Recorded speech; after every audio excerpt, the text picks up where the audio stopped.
दोस्तों ये है BS6 का अशोक लेलैंड का इंस्ट्रूमेंट क्लस्टर। आपको अशोक लेलैंड की BS6 वाली गाड़ियों में यही देखने को मिलता है। अशोक लेलैंड की दो सीरीज़ के बाद अगर कोई इंस्ट्रूमेंट क्लस्टर आता है तो वो आपको यही देखने को मिलेगा, चाहे वो आपकी ई कॉमेट सीरीज़ हो, बॉस सीरीज़ हो, या फिर आपका 55 टन का कोई घोड़ा हो अशोक लेलैंड AN 5525, या फिर आपकी 1920, 3520, 3525, उन सब में यही वाला जो है आता है। तो आज हम इसकी एक एक चीज़ के बारे में बात करेंगे कि इसमें एग्जैक्टली क्या है, कहाँ कौन सी चीज़ हमें दिखती है। सबसे पहले तो लेफ्ट साइड में जो आप देख रहे हैं, तो यहाँ पे आपको ये वाला जो पार्ट दिख रहा है, यहाँ पे आपको स्पीड दिखती है। यहाँ पे आपको पता चलेगा कि आपकी गाड़ी किस स्पीड पे चल रही है। किलोमीटर/आवर में जो है इसका इंडिकेशन आता है। आपको पता चलेगा 20 पे, 40 पे, 60, 80, 100 पे तो अलग ही चलती नहीं, क्योंकि 80 पे जो है स्पीड लिमिट यहाँ होती है। तो आपको ये चीज़ जो है पता चलते रहेगी इस गाड़ी के बारे में। यहाँ नीचे की तरफ आपको देखने को मिलता है फ्यूल, यानी कि आपकी गाड़ी में डीजल कितना है। अब आपने अगर 2 टैंक लगवा लिए है या कोई और ऐसी चीज़ है तो वो भी इसके हिसाब से कैलिब्रेट हो जाता है। तो ये आपको मिलेगा ऐसा ही, पर ये आपको दिखाते रहेगा एग्जैक्टली आपका चाहे छोटा टैंक हो, 160 लीटर का टैंक हो, या फिर 185 लीटर का ई कॉमेट वाला टैंक हो, या फिर आपका 220 लीटर का या 300 लीटर का टैंक हो, वो आपको यहाँ पे सब देखने को मिल जाएगा। अगर आपका इसका फ्यूल रिजर्व में आता है तो आपको यहाँ दिख जाएगा, यानी कि एक छोटा सा इंडिकेशन यहाँ आता है जिससे कि आपको पता चलता है कि रिजर्व में जो है फ्यूल है। इसके अलावा जब आप राइट साइड में आते हैं, यानी कि सीधे हाथ की तरफ आते हैं, तो यहाँ पे आपको RPM मीटर मिलता है। ये जो है आपका इंजन टेम्परेचर या कूलेंट टेम्परेचर रहता है कि आपकी गाड़ी में अभी इंजन टेम्परेचर क्या है या कूलेंट टेम्परेचर क्या है। तो आपको यहाँ से पता चलते रहेगा कि आपकी गाड़ी में कूलेंट का क्या टेम्परेचर है। अगर गलती से भी कूलेंट का टेम्परेचर हाई चले जाता है तो आपको ये वाला लैंप जो आ जाता है कि आपका जो कूलेंट टेम्परेचर है वो हाई है, इंजन टेम्परेचर जो हाई है, तुरंत ही आपको गाड़ी को रोक देना चाहिए और गाड़ी को जो है थोड़ा ठंडा कर लेना चाहिए। इसके अलावा दोस्तों यहाँ नीचे की तरफ 2 बटन्स देखने को मिलती हैं। ये दोनों जो बटन्स हैं वो इस स्क्रीन के साथ काम करती हैं, यानी कि इस स्क्रीन में जो भी चीज़ आपको सेट और रिसेट करनी होती है, जैसे ट्रिप A, ट्रिप B, उसके बारे में हम बात करेंगे वीडियो में आगे जाके, जब मैं आपको ये स्क्रीन चला के दिखाऊंगा। यहाँ पे आपको 2 इंडिकेटर देखने को मिलते हैं। अगर आप जब लेफ्ट टर्न लेने के लिए लेफ्ट इंडिकेटर जलाएंगे तो लेफ्ट साइड का, और राइट साइड जाने के लिए राइट जलाएंगे तो राइट साइड का इंडिकेटर जलता है। ये जो चीज़ें हैं वो बेसिक सी हैं। इसके बाद दोस्तों अब हम आ जाते हैं कि इसमें जो कंसेप्चुअल चीज़ें हैं, वो ऊपर वाली जो बत्तियां हैं इनका क्या मतलब है, ऊपर वाले जो इंडिकेटर हैं इनका क्या मतलब है। तो चलिए शुरू करते हैं। दोस्तों ये वाला जो वार्निंग होता है, ये आपकी गाड़ी में जब भी DPF का यानी कि एड ब्लू आपकी गाड़ी में कम हो जाएगा, यूरिया आपकी गाड़ी में जब कम होगा तो आपको ये वाला वार्निंग देखने को मिलेगा। 20% या 25% जब यूरिया बचता है तो ये वाला वार्निंग आ जाता है, और उसके बाद जो है गाड़ी कहीं ना कहीं पिकअप बनाना थोड़ा कम कर देती है। तो 20% यूरिया में ही आपको गाड़ी में दोबारा यूरिया भराना चाहिए। जब भी आपका हाई एग्जॉस्ट टेम्परेचर होगा, रीजनरेशन के टाइम पर ये इंडिकेटर आ जाता है, या फिर आपने जब रीजनरेशन नहीं कर पाया तो हाई एग्जॉस्ट टेम्परेचर अगर हो रहा है तो फिर आपका ये जो है आ जाएगा। दोस्तों गाड़ी में एक इनहैबिट का स्विच लगा होता है जो कि ऑरेंज कलर से अशोक लेलैंड में आता है, तो वो जब आपको इनहैबिट करना होगा तो आपको ये वाला इंडिकेटर जो है देखने को मिलेगा। ये बहुत ज़्यादा सीवियर वार्निंग तो नहीं है, पर फिर भी इस पर आपको ध्यान जरूर देना है, क्योंकि ये वाला आप जब भी आप इनहैबिट कर देंगे गाड़ी को, यानी कि बहुत ज़्यादा सूट नहीं जमा है, थोड़ा बहुत सूट जमा है, आप उसको क्लियर करके चलना चाहते हैं, तो ये जो इनहैबिट का काम आपको आ जाता है। इसके बाद दोस्तों जब भी आपकी गाड़ी रीजनरेशन पे आ जाती है, रीजनरेशन मांगती है कि अब आप खड़ा करके या तो 45 मिनट तक चलाइए आप गाड़ी को अच्छे खासे RPM पे, लाइक 1800 2000 RPM पे, या फिर आप कहीं पार्किंग करके जो है रीजनरेशन का बटन दबा के जब तक ये क्लियर ना हो तब तक आपकी गाड़ी 2000 RPM पे जो है खड़ी होकर और चलते रहती है। तो वो रीजनरेशन जो है यहाँ से आपको देखने को मिलेगा। तो रीजनरेशन आपको यहाँ से देखने को मिलेगा। इसके साथ ही साथ दोस्तों अगर आपका NOx यानी कि जो आपका यूरिया के साथ जो रिएक्शन हो रहा है, अगर वो रिएक्शन प्रॉपरली नहीं हो पा रहा है, उस सिस्टम में कोई फॉल्ट आ रहा है, आपको पूरे ईट सिस्टम में यानी कि एग्जॉस्ट आफ्टर ट्रीटमेंट सिस्टम में कोई भी फॉल्ट आता है तो वो आपको यहाँ दिख जाएगा। ये वाली जो लाइट है यहाँ पे NOx लिखा हुआ है, तो NOx फ्यूल में अगर कोई मिलावट आ रही है, NOx फ्यूल अगर कोई से डाइल्यूट हो गया या उस पर किसी भी तरह की कोई भी दिक्कत आ रही है, तो वो आपको फिर यहाँ देखेगा कि ये जो अच्छी क्वालिटी का एड ब्लू डाला है आपने, या फिर कोई ना कोई दिक्कत आपको यहाँ आ जाएगी, तो ये आपको NOx वाला बटन दिखेगा। तो एग्जॉस्ट आफ्टर ट्रीटमेंट सिस्टम से जुड़ी हुई वार्निंग ये होती है। दोस्तों ये है MIL लाइट यानी कि माल फंक्शन इंडिकेटर लैंप। अब अगर आपकी गाड़ी में कोई भी माल फंक्शन होता है, यानी गाड़ी को लगता है कि कहीं भी कोई भी सेंसर खराब है, या कहीं में लगता है कि गाड़ी को कोई भी चीज़ अगर गाड़ी को लगती है खराब हो रही है, या फिर आपको इंजन से जुड़ी हुई कोई भी समस्या यहाँ देखने को मिलती है, तो ये वाली लाइट जो है जल जाती है। इसको जलने के बाद आपको डायग्नोस कर लेना है, देख लेना है कि कोई सीवियर चीज़ तो नहीं है, या कोई प्रॉब्लम तो नहीं हो रही है इंजन में। तो ये काफ़ी खतरनाक लाइट होती है और इसको ना हमें इग्नोर नहीं करना चाहिए। अगर ये वाली लाइट इंजन चालू होने के बाद भी जल रही है तो आपको तुरंत ही जो है सर्विस सेंटर फ़ोन लगा के पूछना चाहिए कि मेरी गाड़ी में ऐसा ऐसा हो रहा है।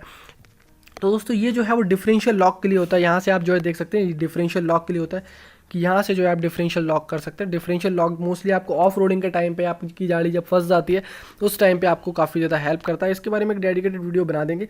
साथ ही साथ अगर आपकी गाड़ी मल्टीपल एक्सेल पे चलती है, यानी कि अगर आपकी गाड़ी में एक से ज़्यादा एक्सेल पर पावर लगती है, ट्रैक्शन लगता है, जो कि जैसे हमने टिपर्स में देखा है 35-20, 35-25 में हमने देखा है, तो वहाँ पर अगर आपकी गाड़ी में एक से ज़्यादा एक्सेल अगर चल रहा है तो फिर आपको ये वाली लाइट देखने को मिलेगी। इसको आप देख सकते हैं कि हमारी गाड़ी में कौन सा एक्सेल लगा हुआ है, कौन सा एक्सेल नहीं अभी काम कर रहा है। दोस्तों ये जो है आपका लिफ्ट एक्सल के लिए होता है। तो जब भी आपका लिफ्ट एक्सल अप रहेगा तो आपको यहाँ से दिख जाएगा कि ये जो है मेरा लिफ्ट एक्सल अप है, और जब भी आपका लिफ्ट एक्सल डाउन रहेगा तो ये आपको वहाँ से दिख जाएगा। अशोक लेलैंड में फिलहाल अभी कोई भी गाड़ी डबल लिफ्ट एक्सल में नहीं आ रही, यानी कि पुशर और टैग एक्सल नहीं आता है। तो यहाँ पे सिंगल ही जो है आपका लिफ्ट एक्सल आता है। तो सिंगल लिफ्ट एक्सल के हिसाब से जो है इन्होंने अभी ये लाइट दे रखी है। भविष्य में शायद अगर डबल एक्सल आएंगे तो फिर अलग अलग लाइट उसकी आ जाएगी। बाकी आपको ये लिफ्ट एक्सल के लिए पता होता है कि आपका एक्सल लिफ्ट है या फिर आपका एक्सल जो है डाउन है। बाकी ये अगर आपकी केबिन टिल्ट होने वाली है, जैसे कि हमारा काउल नहीं है, अगर हमारा एन केबिन है, यू केबिन है, तो फिर आपको यहाँ से अगर केबिन लॉक नहीं लगा है, केबिन टिल्ट होगा तो आपको ये वाली लाइट आएगी। ये सबको पता है कि ये सीट बेल्ट पहनने के लिए होता है और सीट बेल्ट आपको ज़रूर पहन लेना चाहिए। तो ये जो है सीट बेल्ट की लाइट जब आएगी तो वो यहाँ से आ जाएगी। इसके बाद दोस्तों ये बैटरी का वार्निंग आएगा, वो यहाँ से आएगा। अगर बैटरी आपकी चार्ज नहीं हो रही, अल्टरनेटर या बैटरी से जुड़ी हुई कोई भी समस्या है तो वो आपको यहाँ से दिखेगी। तो बैटरी और अल्टरनेटर के लिए आपको यहाँ से देखने को मिलेगा। ये आपको 1 और 2 यानी कि 2 बैटरी अगर आपकी गाड़ी में लगी है सीरीज़ में तो आपको फिर वो भी दिख सकता है यहाँ से। तो ये जो है आपको बैटरी दिख जाएगी। बाकी अगर इन दोनों में से कोई भी लाइट आती है तो या तो आपकी बैटरी के साथ कोई फॉल्ट है, बैटरी चार्ज नहीं हो रही, या फिर अल्टरनेटर के साथ प्रॉब्लम है। तो अल्टरनेटर का काम नहीं करेगा तो फिर बैटरी चार्ज कैसे होगी, तो वो चीज़ है। यहाँ पे आपको हाई बीम इंडिकेटर दिखेगा, यानी कि अगर आपकी गाड़ी को आप हाई बीम पे चला रहे हैं तो आपको हाई बीम दिख जाएगा कि आपकी गाड़ी जो है अभी हाई बीम पे, क्योंकि गाड़ी रिकमेंडेड होती है हमेशा लो बीम पे चलाने के लिए। हाई बीम पे आप कुछ स्पेशल कंडीशंस में ही चला सकते हैं, बट इंडिया में हम लोग की आदत खराब है, हम लोग जो है पूरे टाइम हाई बीम पे ही चलाते रहते हैं। दोस्तों ये वाला जो लाइट है ये फ्रंट फॉग लैम्प के लिए है, यानी कि अगर आगे वाले आपके नीचे वाले फॉग लैम्प जल रहे हैं तो आपको ये वाला लाइट दिखेगा। अगर आपके पीछे वाले फॉग लैम्प चल रहे हैं तो आपको ये वाला लाइट दिखेगा। तो ये आपको ध्यान देना है, ये वाला फ्रंट फॉग लैम्प है और ये वाला रियर फॉग लैम्प है। दोस्तों इसके अलावा बहुत अच्छा फीचर है गियर शिफ्ट एडवाइजर। तो गियर शिफ्ट एडवाइजर क्या होता है कि अगर आप मान लीजिए कोई गलत गियर में चला रहे हैं और गाड़ी को लगता है कि एक गियर ज़्यादा होना चाहिए, तो ये वाला आपको ऊपर आएगा, आपको आपका इंडिकेशन आ जाएगा कि आप जो है गियर जो है बढ़ा लीजिए। मान लीजिए आप 5वें गियर में जा रहे हैं, फिर आपको 6ठे गियर में चले जाना है। तो ये आपको देखना है गियर शिफ्ट एडवाइजर से। साथ ही साथ दोस्तों मान लीजिए अगर आप 6ठे गियर में चल रहे हैं और गाड़ी को लग रहा है कि नहीं गियर ज़्यादा बड़ा है, गियर जो है कम होना चाहिए, तो फिर आपकी गाड़ी जो है एडवाइस करेगी आपको कि आप एक जो गियर है जो कम कर दीजिए। दोस्तों इसके अलावा यहाँ पे ये स्टॉप लैम्प दिख रहा है आपको, अगर ये वाला आ रहा है तो आपको बिल्कुल गाड़ी खड़ी कर देनी है, आपको गाड़ी बिल्कुल भी नहीं चलानी है।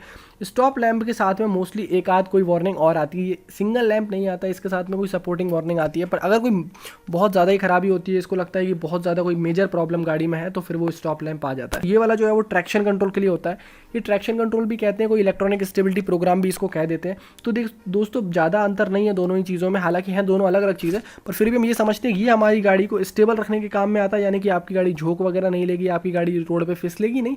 साथ ही साथ टायरों का मैक्सिमम ग्रिप बना के रखेगी। स्पेशली ये जो है काफ़ी ज़्यादा हेल्पफुल होता है। इसके लिए डेडिकेटेड बटन भी आता है गाड़ी में कि कई बार इसको बंद भी करना पड़ता है कि ट्रैक्शन, जैसे मान लीजिए कि अगर आपको गाड़ी कहीं फंसी हुई है वहाँ से निकालना है और आपकी गाड़ी के पहिए घूमने नहीं दे रहा है, वो स्लिप ही नहीं होने दे रहा है, तो फिर वो गाड़ी का जो है पहिया नहीं निकलेगा वहाँ से। तो ये अलग अलग सिचुएशन में जो है गाड़ी काम करती है। ट्रैक्शन कंट्रोल पर मेरा वीडियो यहाँ आ रहा है, आप यहाँ जाकर अपना मेरा वीडियो चेक कर सकते हैं कि ट्रैक्शन कंट्रोल क्या होता है, कैसा काम करता है, क्या सारे सीन वहाँ होते हैं। इसके बाद दोस्तों ये हिल स्टार्ट असिस्ट है, यानी कि जब भी आपकी गाड़ी मान लीजिए कोई घाट चढ़ रही है, मान लीजिए आपकी गाड़ी और कोई घाट चढ़ रही है, तो फिर आपके घाट चढ़ते में दोस्तों गाड़ी का क्या होगा, अगर आपकी गाड़ी रोल बैक ना हो, पीछे की तरफ ना आए, तो ये क्या करता है 3 सेकंड के लिए ब्रेक लगा के रखेगा।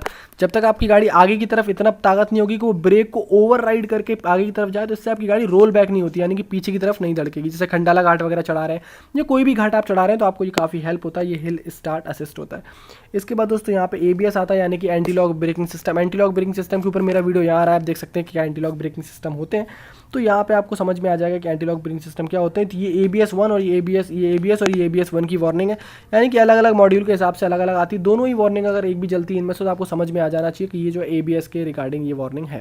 दोस्तों ये जो है वो ब्रेक के लिए आती है कि अगर आपके ब्रेक्स के साथ कोई भी चीज़ से प्रॉब्लम हो रही है तो ये फिर आपको यहाँ दिख जाएगा। यानी कि अगर आपकी ब्रेक में, यानी कि मान लीजिए आपका ब्रेक का फ्यूल कम है या फिर आपके ब्रेक पैड्स कम हो रहे हैं, तो आपको या वैसे ब्रेक पैड्स की अलग से वार्निंग भी आती है पर यहाँ नहीं दिया है। तो ये जो है वो अगर ब्रेक में कोई भी प्रॉब्लम आ रहा है तो फिर आपको यहाँ दिखेगा, यानी कि ये जो है ABS के लिए दिख जाएगा। अगर ABS सिस्टम में कोई फॉल्ट है ये आपको जो है ब्रेक के लिए दिख जाएगा, तो यहाँ पे आपको दिख जाएगा। साथ ही साथ इलेक्ट्रॉनिक ब्रेकिंग सिस्टम की लाइट है, यानी कि अगर इसमें भी कोई इलेक्ट्रॉनिक ब्रेक सिस्टम में कोई फॉल्ट होता है तो फिर आपको यहाँ से दिख जाएगा, ये इलेक्ट्रॉनिक ब्रेकिंग सिस्टम की लाइट है। तो ये जो चारों लाइटें हैं ये आपको ब्रेकिंग से जुड़ी हुई हैं। अगर आपकी ब्रेकिंग में कहीं भी कोई भी दिक्कत आती है तो आपको फिर ये जो चीज़ दिख जाएगी। साथ ही साथ अगर आप पार्किंग ब्रेक को लगा के रखें तो पार्किंग ब्रेक लगाने के टाइम भी ये वाली लाइट जो है जलती है। तो आपको जब भी आपको ये लाइट दिखेगी तो आपको पार्किंग ब्रेक चेक कर लेना और पार्किंग ब्रेक को हटा देना है। दोस्तों वैसे तो ये ऑटोमेटिक ट्रांसमिशन की लाइट होती है, ऑटोमेटिक ट्रांसमिशन में अगर कोई भी प्रॉब्लम आती है तो वहाँ दिखता है, बट अशोक लेलैंड की गाड़ियों में फिलहाल ऑटोमेटिक ट्रांसमिशन आता नहीं है। तो मैनुअल ट्रांसमिशन में भी अगर कोई फॉल्ट आता है, अगर आपके गियर में कोई गियर से जुड़ा हुआ कोई फॉल्ट आता है, गियर बॉक्स में कोई फॉल्ट आता है, तो फिर आपको ये वाली लाइट देखने को मिलेगी। साथ ही साथ अगर गियर बॉक्स में टेम्परेचर बढ़ जाता है, यानी कि उसमें जो फ्यूल होता है, जो गियर बॉक्स का ऑयल होता है, गियर बॉक्स के ऑयल में अगर कोई भी दिक्कत आती है तो फिर आपको यहाँ से जो है देखने को मिलेगा। तो ये आप देख सकते हैं जब भी गियर बॉक्स के ऑयल में कोई प्रॉब्लम आती है, मतलब उनका टेम्परेचर वगैरह बढ़ जाएगा तो फिर आपको ये दिखेगी। दोस्तों जब आप हाई रेंज ऑफ गियर में चलाते हैं, जब हाई रेंज ऑफ गियर में आप चलाएंगे तो फिर आपको यहाँ से दिखेगा ये एच वाला सिंबल। तो आपको हाई रेंज ऑफ गियर में आपको ये दिखेगा कि आप ओवर ड्राइव गियर में चल रहे हैं। जब भी आप ओवर ड्राइव गियर में आ जाएंगे, ओवर ड्राइव गियर बेसिकली आपकी गाड़ी को बेटर माइलेज के लिए होता है, आपकी गाड़ी को एकदम फ्री कर देता है। तो आपको पता चलेगा कि आप जो है हाई गियर में चल रहे हैं, तो ये आपको एक हाई गियर का इंडिकेशन यहाँ पे देखने को मिल जाता है। दोस्तों यहाँ पे ऑयल लो ऑयल प्रेशर की वार्निंग है, ये बहुत ही ज़्यादा इंपॉर्टेंट होती है क्योंकि हमारे पास ऑयल प्रेशर का इंडिकेटर तो मोस्टली गाड़ियों में दिया नहीं होता है। तो जब भी आपकी गाड़ी में ऑयल प्रेशर कम हो जाएगा तो आपको ये दिखेगा, इससे इंजन सीज भी हो सकता है। तो इस वार्निंग को बहुत ही ज़्यादा सीरियसली लेना है और आपको इंजन सीज होने से बचाना है। तो इस वार्निंग को बहुत सीरियसली लीजिए और इस वार्निंग के साथ कभी भी छिड़खानी मत कीजिए। मतलब जैसे ही ये वार्निंग आती है आपको गाड़ी जो है साइड में खड़ी कर देनी है। अगर आपकी गाड़ी में इंजन से जुड़ी हुई कोई भी समस्या आ रही है तो आपको फिर यहाँ पे जो है EDC दिखेगा, यानी कि इंजन डायग्नोस्टिक सर्किट। यानी कि अगर किसी भी तरीके के कोई सेंसर में कोई प्रॉब्लम आ रही है, कोई सेंसर खराब हो गया या फिर कोई सेंसर डिटेक्ट नहीं कर पा रहा है, या कोई सेंसर मान लीजिए काम ही नहीं कर रहा है, उसमें पानी भर गया, या कोई भी बारिश में कोई दिक्कत आ रही है, या फिर नॉर्मली भी कोई दिक्कत आ रही है ओवर हीट होकर, तो फिर वो आपको दिखाएगा कि नहीं गाड़ी में जो है कोई ना कोई सेंसर जो है आपका काम नहीं कर रहा है। तो फिर आपको इसमें सर्विस सेंटर पर दिखा लेना है कि देखो भाई कंप्यूटर लगा के कि हमारा कौन सा सेंसर काम नहीं कर रहा है, कौन सा डाटा गाड़ी रीड नहीं कर पा रही है। अगर दोस्तों आपका स्टीयरिंग ऑयल से जुड़ी हुई या फिर स्टीयरिंग पावर स्टीयरिंग से जुड़ी हुई कोई भी समस्या आती है तो वो ये वाली वार्निंग लाइट दिखा देती है कि पावर स्टीयरिंग ठीक से काम नहीं कर रही है। तो आपको स्टीयरिंग फेलियर भी हो सकता है इसके बिना, तो आप ये चीज़ चेक कर लीजिए। दोस्तों अगर आपकी गाड़ी में कूलेंट का लेवल कम हो जाएगा तो आपको ये वाली वार्निंग आएगी। आपको बिल्कुल समझ में आ जाएगा कि भाई कूलेंट जो है हमारी गाड़ी में पूरा नहीं है, तो कूलेंट की आपको रिफिल कर लेना है। तो कूलेंट का जब भी जब भी लो कूलेंट इंडिकेटर आएगा तो आपको फिर ये वाला इंडिकेटर देखने को मिलेगा कि कूलेंट जो है वो थोड़ा सा कम है। अगर आपके डीजल टैंक में या फिर आपके डीजल फिल्टर में पानी जमा हो जाता है, हद से ज़्यादा पानी जमा हो जाता है, तो फिर आपको ये वाली वार्निंग देखने को मिलती है कि डीजल में जो है पानी है, डीजल फिल्टर में भी जो है पानी आ गया, तो आपको वो पानी निकाल देना है, वहाँ पे दोबारा से डीजल से उसको साफ वाफ करके फिर जो है लगा देना है। दोस्तों जब भी आप PTO को काम में लेंगे तो फिर आपको ये वाली वार्निंग आएगी। ये बीच में छोटा सा जो गोल दिख रहा है पहियों के बीच में, ये जो है आपके PTO के लिए होता है कि आपका PTO जो है एक्टिवेट हो गया है और इससे कोई जुड़ी हुई कोई दिक्कत आ रही है, PTO से जुड़ी हुई PTO जो है आपका एक्टिवेट हो गया। तो PTO जब भी आप एक्टिवेट करेंगे तो आपको दिखेगा। टिपर्स वगैरह में ज़्यादा काम आता है, साथ ही साथ हैवी जो स्पेशल ड्यूटी व्हीकल्स होते हैं उसमें जो है काफ़ी ज़्यादा काम आता है। अगर आपके एयर फिल्टर में कोई दिक्कत आ रही है तो एयर फिल्टर के लिए ये वाली वार्निंग होती है कि आपकी गाड़ी में जो है हवा इस तरीके से अंदर नहीं जा पा रही। तो हवा जब भी आपकी गाड़ी में अंदर नहीं जा पाएगी तो आपको ये एयर फिल्टर वार्निंग दिखेगी, ये वाली वार्निंग दिखेगी। अगर आपकी गाड़ी का कोई भी गेट खुला रह जाता है तो कार में जैसे पता चल जाता है वैसे ही आपको यहाँ भी पता चल जाएगा कि आपका कोई ना कोई गेट खुला हुआ है। तो ये आपको गेट ओपनिंग वार्निंग आ जाती है कि गेट कोई ओपन है या फिर आपका ठीक से बंद नहीं होगा, तब भी आपको ये जो वार्निंग आ जाएगी। ये आपको सिर्फ कंपनी केबिन में ही आती है, ये आपको उसमें नहीं मिलेगी। जैसे कि आप कोई अगर आफ्टर मार्केट बॉडी बनवा रहे हैं या आफ्टर मार्केट केबिन बनवा रहे हैं तो उसमें आपको देखने को नहीं मिलता है। अगर आपका दोस्तों टिपर एप्लीकेशन है या फिर कोई स्पेशल एप्लीकेशन यहाँ पे आप PTO का यूज़ करते हैं और PTO अगर फंस गया है, PTO ऑयल ठीक से नहीं आ रहा है, PTO ऑयल मान लीजिए कम हो गया, हाईवा का ऑयल जो है थोड़ा सा कम हो जाता है, वो पूरा रेज नहीं हो पा रहा है, उसका प्रेशर उतना नहीं बचता है, तो फिर आपको कोई ना कोई मान लीजिए वहाँ पे अगर हाइड्रोलिक ऑयल में कचरा आ जाता है तो फिर आपको ये वाला वार्निंग देखने को मिलेगा कि PTO जो है ठीक से काम नहीं कर रहा है, अटक गया है, कोई ना कोई प्रॉब्लम है। तो ये चीज़ें आपको देखने वाली हैं। तो इसके अलावा यहाँ पे दो वार्निंग्स और देखने को मिलती हैं। ये जो है वो नीचे की तरफ है। दोस्तों ये दोनों जो है वो एग्जॉस्ट ब्रेक्स के लिए होते हैं। तो जब भी आपकी गाड़ी में एग्जॉस्ट ब्रेक आप यूज़ करते हैं, यानी कि जब घाट उतारते टाइम जो इंजन अपने आप गाड़ी को कंट्रोल करता है, काफ़ी ज़्यादा थोड़ी आवाज़ बढ़ा देता है, RPM बढ़ा देता है इंजन, तो वो इंजन कंट्रोलिंग के लिए जब भी आप यूज़ करेंगे तो ये वाले दोनों लाइट्स आपकी गाड़ी में आने वाली है। यहाँ पे ये जो है ये एक्टिवेटेड क्रूज कंट्रोल का होता है, यानी कि क्रूज कंट्रोल गाड़ी में चालू हो गया, यानी कि अब गाड़ी अपनी स्पीड जो है मेंटेन करेगी जब तक आप उसमें ब्रेक नहीं मारेंगे। साथ ही साथ ये जो रेड वाली लाइट दिख रही है ये आपको स्पीड लिमिटेड वार्निंग होती है कि गाड़ी की जो स्पीड लिमिट कर दी गई है, तो स्पीड लिमिट वार्निंग की वो कहीं ना कहीं होती है। दोस्तों जब हम इस मंडी इन्फॉर्मेशन डिस्प्ले की बात करते हैं तो सबसे ऊपर आपको यहाँ टाइम देखने को मिलता है, गाड़ी का क्या टाइम हो रहा है। इसमें यहाँ पे आपको डेट देखने को मिलेगी कि अभी गाड़ी की क्या डेट हो रही है। यहाँ पे आपको करंट गियर देखने को मिलता है कि अभी गाड़ी जो है हमारी कौन से गियर में चल रही है। अभी पार्किंग में लगी हुई तो पार्किंग गियर दिख रहा है, P दिख रहा है। यहाँ पे अगर ये न्यूट्रल में आएगी तो न्यूट्रल दिखेगा, 1 2 3 4 जो भी गियर में आप लगाएंगे, रिवर्स में भी लगाएंगे तो आपको ये जो है देखने को मिलता है। यहाँ पे आपको वार्निंग भी देखने को मिलती है जब आप बैक गियर में लगाते हैं, जब आप गाड़ी जो है बजर वगैरह बजने लगते हैं कि गाड़ी जो है कितने सेफ डिस्टेंस पे है, तो डिस्टेंस वाइज आपको वो चीज़ देखने को मिलती है। यहाँ पे आपको देखने को मिलता है कि आपकी गाड़ी टोटल कितने घंटे चली है, तो आपको देखने को मिलेगा कि अभी जैसे 34 घंटे के आसपास ये जो इंजन चला हुआ है, तो आपको कितने घंटे इंजन चला हुआ है वो दिख जाएगा, कितने किलोमीटर टोटल गाड़ी चली हुई है वो आपको यहाँ डिजिटली दिख जाता है। इसके बाद दोस्तों यहाँ पे उल्टे हाथ पे अगर देखेंगे तो आपको प्रेशर दिखेगा, सीधे हाथ पे देखेंगे तो भी प्रेशर दिखेगा। ये आपके दोनों ही तरफ के एयर प्रेशर टैंक में जो है प्रेशर है कि आपकी गाड़ी में भी कितना एयर प्रेशर है। इसके अलावा दोस्तों नीचे की तरफ आपको एडब्ल्यू या यूरिया देखने को मिल जाता है कि अभी आपकी गाड़ी में यूरिया कितना है। जैसे इसमें 39% जो है यूरिया है, तो अभी इसमें जो 39% यूरिया के बारे में बात चल रही है, 39% यूरिया है। अगर अगर आपकी गाड़ी में 25% से कम यूरिया होता है तो आपको यूरिया दोबारा डलवा लेना है, क्योंकि उसके बाद आपकी गाड़ी का पिकअप वगैरह कम हो जाता है। आपकी गाड़ी 20 की स्पीड में लिमिट हो जाती है, 20 से लेकर 15 की स्पीड में जो गाड़ी चलती है, पावर वगैरह टॉर्क वगैरह सब खत्म हो जाता है, लगभग ना के बराबर धुआं जो है गाड़ी निकालती है। तो और अगर जब आप दोस्तों जिस हिसाब से गाड़ी चला रहा है आपका ड्राइवर, आप खुद चला रहे हैं, तो उस हिसाब से जो है आपको दिखता है कि ये जो तीनों इंडिकेटर है ये आपको दिखा रहा है कि बहुत बढ़िया गाड़ी जो है अभी तक चला के जो भी बंदा लेके आ रहा है वो लेके आ रहा है। इसके अलावा दोस्तों ये 2 भी आ सकते हैं, 1 भी आ सकता है ऊपर की तरफ, और ये 1 नीचे की तरफ भी आ सकता है, 2 नीचे की तरफ भी आ सकता है, और तीनों नीचे की तरफ भी आ सकते हैं। मतलब कि आप जिस हिसाब से गाड़ी चलाएंगे उस हिसाब से ये जो है इंडिकेटर थम्स अप दिखता है, ये आपको दिखाएगा कि आप गाड़ी किस हिसाब से चला रहे हैं। इसके हिसाब से माइलेज वगैरह भी जो है इकोनॉमी पर डिपेंड फर्क पड़ता है। दोस्तों अगर मैं आपको यहाँ बताऊँ तो आप देख सकते हैं कि गाड़ी की एवरेज स्पीड क्या रही है, आपको ऑयल प्रेशर अभी कितना है, बैटरी का वोल्टेज कितना है। साइड में आप देख सकते हैं कि यहाँ पे डिस्टेंस अभी टोटल गाड़ी कितना चल के आई है, कितना जो है उसने माइलेज दिया है। जैसे कि अभी एवरेज फ्यूल इकोनॉमी दिखा रहा है कि मतलब भाई अभी हमारी गाड़ी ने 10,031 किलोमीटर में जो है 5.9 किलोमीटर पर लीटर का जो है एवरेज दिया, तो लगभग 6 का एवरेज निकल रहा है। तो आप इजीली एवरेज वगैरह निकाल सकते हैं। साथ ही साथ ये जितने भी मैं आपको मीटर वगैरह दिखा रहा हूँ, ये सारी चीज़ें आप ऑफिस में बैठ के घर बैठ के अशोक लेलैंड की आई टेलीमेटिक्स से देख सकते हैं। इसका बिल्कुल आपको रिमोट एक्सेस मिल जाता है, यानी कि जो ड्राइवर देख सकता है उसकी स्क्रीन में लाइव वो आप भी देख सकते हैं। जैसे कि मान लीजिए कि यहाँ पे देखिए, आप दिखाता हूँ मैं आपको, जैसे आपको अगर कोई आफ्टर ट्रैक्स ट्रीटमेंट यानी कि एडब्लू में कोई दिक्कत आ रही है, एडब्लू सिस्टम में कोई दिक्कत आ रही है, तो आप यहाँ देख सकते हैं। अगर एडब्लू सिस्टम में कोई दिक्कत नहीं आ रही, एबीएस सिस्टम में कोई दिक्कत आ रही है, तो आपको समझ में आ जाएगा। वार्निंग आ रही है, सर्विस रिमाइंडर आ रहा है, तो आपको कोई भी और इन्फॉर्मेशन भी गाड़ी अगर दे रही है आपको, जैसे कि मान लीजिए ब्रेक पैड वियर हो गए हैं या फिर आपका सर्विस पे गाड़ी आ गई, तो वो सारी चीज़ें आपको यहाँ देखने को मिल जाएंगी। तो काफ़ी आसान हो गया है। बाकी आपको कुछ इस तरीके से ओवरऑल लेआउट दिखता है। तो उम्मीद करता हूँ दोस्तों आपको ये वीडियो पसंद आया होगा, आपको ये वीडियो अच्छा लगा होगा, इन्फॉर्मेटिव लगा होगा।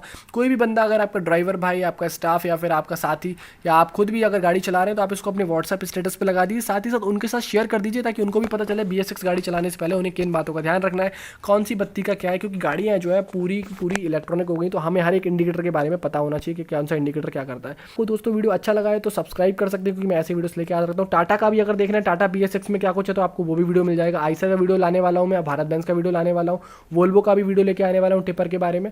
स्कैनिया और मैन का भी मैं कोशिश करूँगा कि वहाँ से जो है मेरे पास वीडियो आ जाए, उनकी जो सीरीज़ है, तो आपको सारी इन्फॉर्मेशन मिलने वाली है आपको। तो आप चैनल को सब्सक्राइब कर लीजिए। हेलमेट पहनो, सीट बेल्ट पहनो, सुरक्षित रहो, इंश्योरेंस वक्त से पहले रिन्यू कराओ, ट्रैफिक पुलिसमैन से कभी मत झगड़ो। मिलता हूँ आपसे बहुत जल्द ऐसे ही किसी वीडियो में, तब तक के लिए नमस्कार, जय हिंद, वंदे मातरम।